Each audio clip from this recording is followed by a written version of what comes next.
Hello students, welcome to geometryschool.in, India's #1 school entrance test preparation platform। एक बार फिर आप सबका स्वागत है मेरे साथ हमारे बैच में जिसका नाम है जीरो टू हीरो बैच।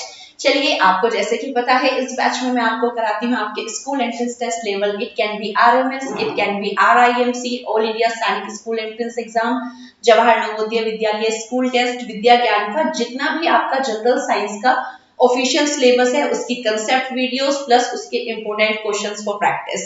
तो आज मैं आपके लिए इस वीडियो में लेके आई हूँ your upcoming exam UP Sainik. It is going to be conducted on 24 अप्रैल।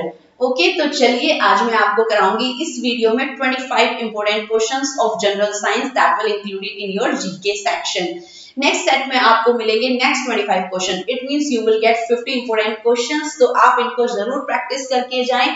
ये प्रीवियस ईयर से साथ ही एनसीईआरटी का जितना भी इंपोर्टेंट पोर्शन है वहां से मैंने कलेक्ट किया है, जो आपके इंपोर्टेंट चैप्टर है वहां से। तो वीडियो को पूरा देखें, लाइक करें और अपने फ्रेंड्स के साथ शेयर करें। साथ ही वन मोर थिंग, आप सभी को मेरे साथ क्वेश्चंस को सॉल्व करना है और कमेंट बॉक्स में मुझे बताना है आज आपने कितना स्कोर किया है। तो चलिए विदाउट एनी डिले स्टार्ट करते हैं।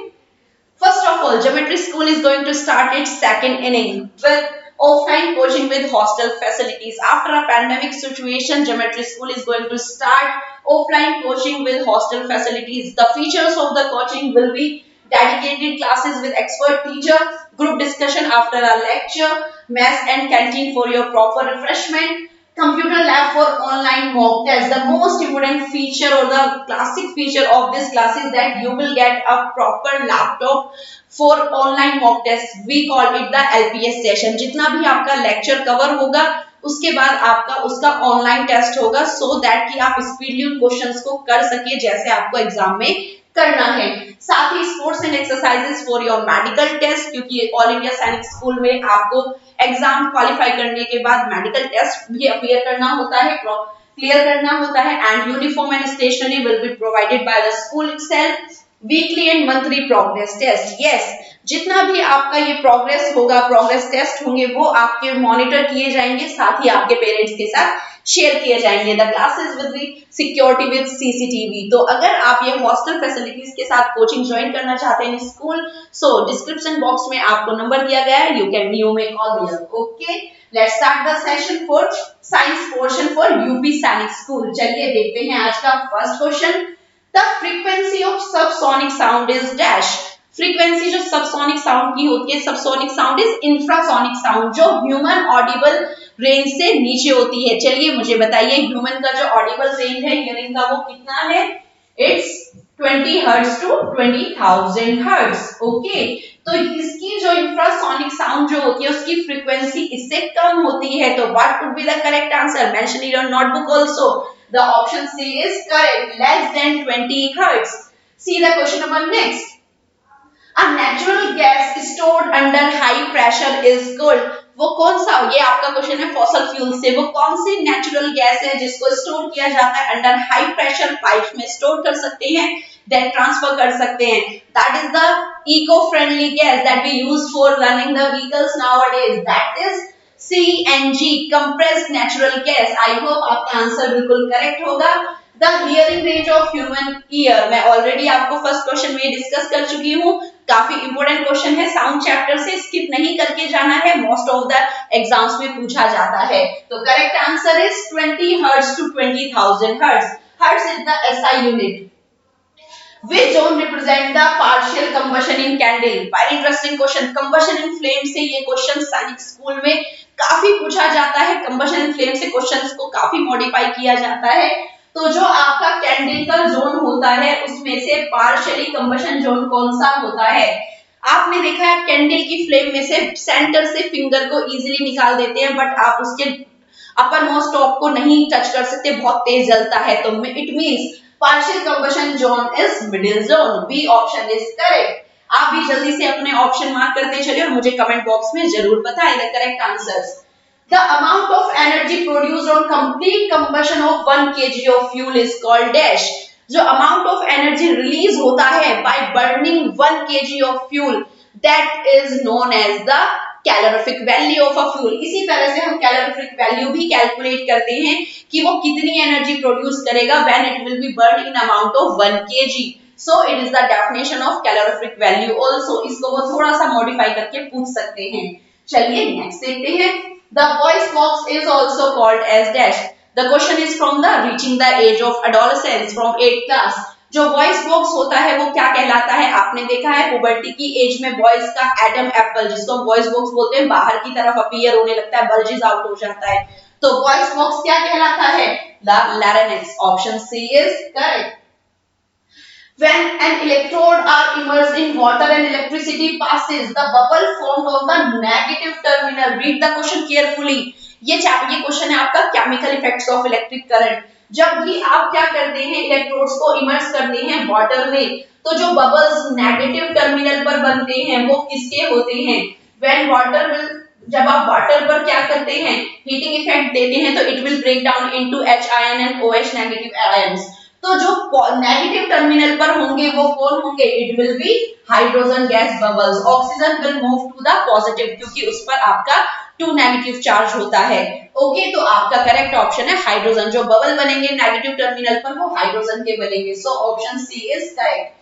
Which of the following cannot be recycled? Yes, before that recycling, today is Earth Day, 22nd April. So wish you a very happy Earth Day. Think green, go green. और ये answer आपको पता होना चाहिए आज अर्थ day के लिए। तो हमें क्या पढ़ना है यहाँ पर? किस ऑब्जेक्ट को इसमें से ना हम रिसाइकिल नहीं कर सकते? क्यों? क्योंकि हमारी अर्थ को प्रोटेक्ट करने के लिए we used to reuse the things, recycle firstly the reduce। तो यहाँ पर जो आपके कैरी बैग्स होते हैं पॉलीथीन से जो बने होते हैं, that is a non biodegradable polythene, उनको हम क्या नहीं कर सकते? रिसाइकिल नहीं कर सकते। So reduce their use. Okay, so option C is correct. The liquid material in the nucleus, the question from the cell chapter. Nucleus के अंदर जितना भी लिक्विड मटेरियल फिल होता है, that liquid material is known as nucleoplast. The plasm of the nucleus, that is the nucleoplast. Option C is correct. To make a kaleidoscope we require, kaleidoscope हम use करते हैं आपके light and reflection chapter में। अगर आपको क्लेडियोस्कोप बनाना है तो you need a 3 glass sheets. Pyramid की शेप का हम इसको बनाते हैं, 2 इस तरह से लगाते हैं, एक नीचे लगाते हैं to make the multiple images. तो 3 glass sheets we require. Option C is correct. Which of the following is not a luminous object? Luminous object कौन से होते हैं? That emits its own light, जो अपनी लाइट खुद प्रोड्यूस करते हैं। तो यहाँ पर moon do not produces its own light, it reflects the light of the sun।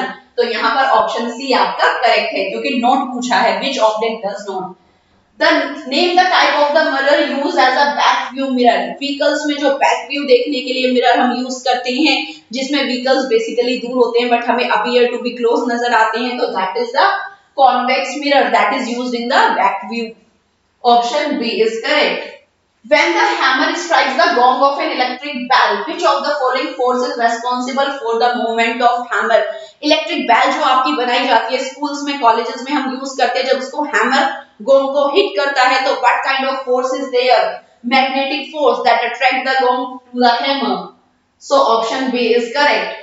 A spring balance is used to measuring। spring balance हम यूज करते हैं to weight the heavy objects, like cylinder को major करने के लिए spring balance use किया जाता है।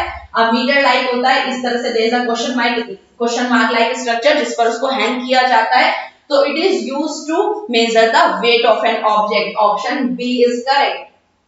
If two plane mirrors are inclined at an angle of 40 degree, अगर दो मिरर्स को इंक्लाइन किया जाता है at the angle of 40 degree, the images will be formed। number of images कितना होगा? Let's see, the formula will be 360 degree by theta minus 1। 360 degree, theta is 40 degree angle पर उनको प्लेस किया गया है, -1।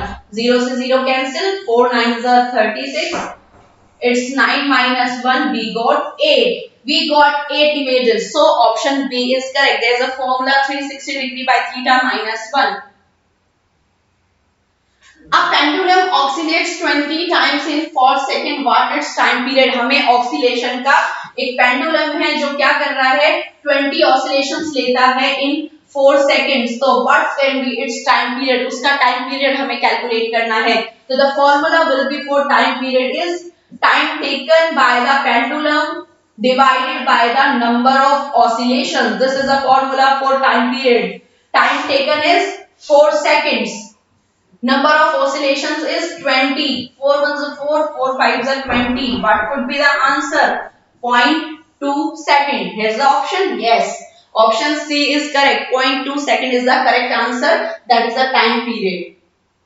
Next, the liquid material in the nucleus is, जो nucleus में liquid material होता है वो भी हमने कवर किया है. That is the nucleoplasm. And student, अगर इस क्वेश्चन को मॉडिफाई करके पूछा जाए कि the liquid material in the cell is protoplasm. अगर लिक्विड मटेरियल सेल में आता है तो दैट इज द प्रोटोप्लाज्म. और liquid material in the nucleus is nucleoplasm. क्योंकि सेल का जो लिविंग मटेरियल होता है दैट इज द साइटोप्लाज्म और the nucleus is known as the protoplasm. Loudness of sound is proportional to the dash. Very important question and the most favorite question of the examiner in school entrance test.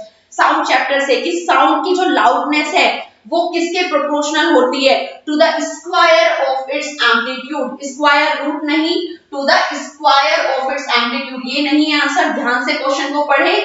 Square of its amplitude, उसके amplitude का square होती है. तो loudness of a sound is proportional to the square of amplitude. काफी बार ये question पूछा गया है. Next question from the metals and non metals.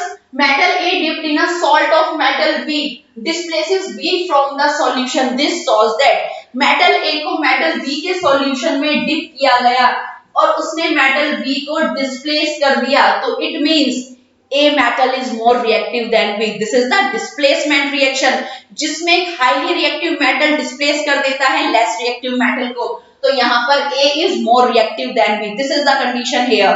So this is the displacement reaction. Given below are events that lead to the pregnancy and development of embryo. यहाँ पर आपको कुछ events दिए गए हैं जिसमें क्या हुआ है, प्रेगनेंसी लीड हुई है, साथ ही डेवलपमेंट ऑफ एम्ब्रियो होना है इन द यूट्रस. इवेंट्स को अरेंज किया गया है, आपको इनको करेक्ट सीक्वेंस में अरेंज करना है. काफी इंटरेस्टिंग क्वेश्चन है from the reproduction chapter. C the question. Which of the following option gives the correct order of sequence in which they occur? यहाँ पर आपको करंट सीक्वेंस बतानी है. Let's see the sequence. Fertilization of egg, maturation of egg, release of egg, embedding of embryo into the thickened uterine wall. अगर हम बात करें तो जब बेबी का बर्थ होता है तो बर्थ के टाइम पर ही बेबी गर्ल के अंदर 50 to 60,000 इमेच्योर फॉलिकल्स होते हैं. And at the age of puberty one by one every month one egg will release from the ovary after maturing. तो सबसे पहले होगा egg का maturation, then after every month left or right ovary will release a one egg. फिर होगा egg का release, then होगा fertilization of egg with the sperm. फिर sperm के साथ वो fuse करेगा egg, that is known as the fertilization. Third event, after fertilization the embryo will embedded into the uterine wall. So this is the correct sequence. Second, third, first, fourth. Let's see the option. Second, third, first, fourth. These are the events. Okay, clear? I hope आपका भी answer correct होगा. Which of the following is not a greenhouse gas? इनमें से कौन सा greenhouse gas नहीं है? Nitrogen gas, water vapour, methane ये भी है, मीथेन भी है, water vapour. Natural gas, sorry, nitrogen gas is not the greenhouse gas. Which of the following statement is correct regarding in rod and cones? बेटा light reflection and refraction chapter काफी important है आपका science में physics portion से, तो इसके question सबसे ज्यादा आने के चांसेस होते हैं. Cones are sensitive to bright light. के क्या करते हैं, सेंसिटिव होते हैं ब्राइट लाइट के. रोड्स क्या होती है, डिम लाइट की. तो यहाँ पर करेक्ट आंसर है cones are sensitive to bright light. Question number 23. When electric current is passed through a conducted solution, there is a change of color of the solution. Chemical effect से एक और question. जब भी आप किसी solution में कोई भी करंट पास करते हैं तो वहां पर उसका कलर चेंज होने लगता है. It is the chemical effect of electric current. क्योंकि इलेक्ट्रिक करंट क्या करता है, हीटिंग इफेक्ट भी शो करता है, केमिकल इफेक्ट भी, मैग्नेटिक इफेक्ट भी. तो यहाँ पर केमिकल इफेक्ट होगा सॉल्यूशन के ऊपर. Next, the following element used for vulcanization of rubber. बच्चों वल्कनाइजेशन रबर क्या होता है, जब रबर को इलास्टिसिटी, टेंसाइल स्ट्रेंथ प्रोवाइड कराने के लिए उसकी क्रॉस लिंकिंग की जाती है, उसको पॉलीमर बनाया जाता है, that is known as the vulcanization of rubber. और इसमें जो एलिमेंट हम यूज करते हैं that is sulphur is the correct answer for vulcanization of rubber. Question number 25. The organization that maintains red data book. Red data book क्या होता है? This is the question from the conservation of flora and fauna. यहाँ पर endangered species का सारा data record किया जाता है रेड डेटा बुक में। और ये कौन ऑर्गेनाइजेशन करती है?